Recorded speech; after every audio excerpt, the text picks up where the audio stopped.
Na dokumento sa DPWH o kontraktor nga UBI sa Davao Coastal Road ang nadiskubrihang mga bangag sa fence kung pader sa proyekto nga ilang giproblemahan kay dili ilang usa, duha, kundi daghang bangag ang ilang nakita partikular sa area sa Barangay 31-D ug 21-C Davao City. Sumala sa kontraktor ug DPWH, ginakuha ang bakal nga kabilya sa gihimong pader.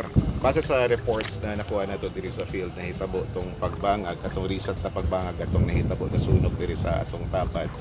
And then understandably, atong i-consider kay syempre ang mga tao kinahanglan dunay magawasan.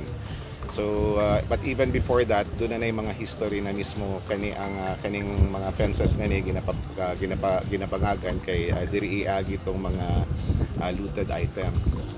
So mao tong ato ang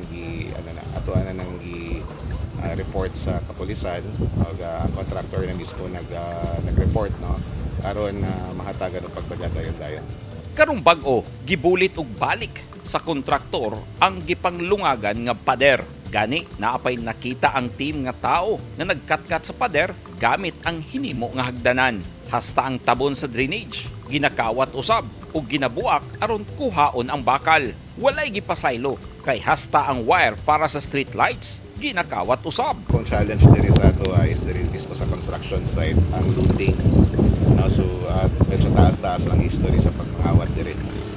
Kaning ato ang mga concrete gutters mismo diri ginakuhaan og bakal ang mga bloke. And then katong mga wires na ginabutang nato diri meant para sa ato ang street lighting, ginakawat pod. Naalarma na ang DPWH sa seguridad sa ilang mga trabahante kay matag karon og unya adunay mahitabong riot o ginalabay og bato ang ilang mga ekipo o mga trabahante. Nanawagan na karon og suporta ang DPWH ug kontraktor sa proyekto ngadto sa mga kapitan nga hatagan og seguridad ang mga trabahante ug proteksyon sa proyekto sa gobyerno.